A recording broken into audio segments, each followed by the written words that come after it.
मित्रांनो, आपल्या सगळ्यांच्या जीवनामध्ये आपल्या सगळ्यांच्या पाठीशी एक हात असतो. तसंच जीवनाच्या वेगवेगळ्या प्रसंगामध्ये आपण त्यांना विचारतो की काय करायला पाहिजे, काय करायला नाही पाहिजे. आपले मित्र असते किंवा आपलं नातेवाईक असते.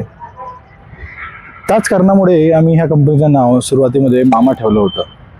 मामाचा एवढंच अर्थ असतो सगळ्यांच्या लाईफमध्ये. कोणी आपल्या आईच्या भावाला मामा म्हणतो, तर कोणी आपल्या मित्राला मामा म्हणते, तर आपल्या जगात कोणी कोणी पोलिसवाल्यांना पण मामा म्हणते. याचा अर्थ काय की आपण मामा या शब्दाला एक असं व्यक्तिमत्व मानतो जे आपल्याला कायम मदत करते या फिर एक दुष्काळात आपल्याला कामी येतो. जेव्हा आम्ही ही कंपनी बनवत होतो तेव्हा बऱ्याच वेळेस आम्ही बऱ्याच लोकांकडे गेलेलो. दुर्दैवाने आम्हाला भरपूर वेळ मदत मिळाली नाही. याच्यामागे अनेक कारणं असतील. आम्ही बरोबर लोकांकडे गेलो नाही असं पण असू शकते. पण तेव्हा आम्ही एक छोटीशी प्रतिज्ञा घेतली होती की आम्ही ज्यांना पण लोन देणार त्यांना आम्ही अशी सर्व्हिस देणार जे त्यांना आज नाही तर भविष्यात पण लोकांना सांगताना गर्व वाटला पाहिजे. आमचे जेवढे पण कस्टमर आहे आम्ही त्यांना एक 48 तासाच्या अंदर सर्व्हिस देतोय आज, आणि याला अजून फास्ट करायचा प्रयत्न करतोय.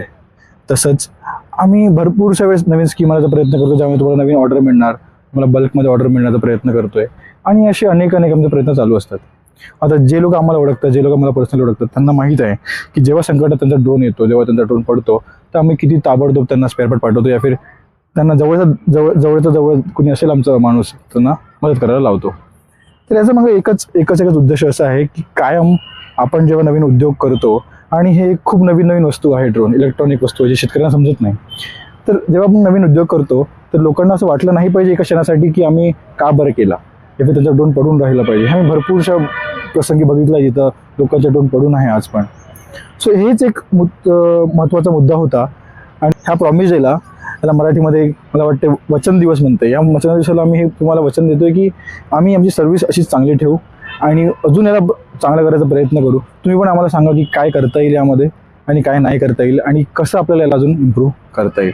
तर मित्रांनो, खूप खूप धन्यवाद आणि आम्हाला असंच साथ देत राहा. धन्यवाद.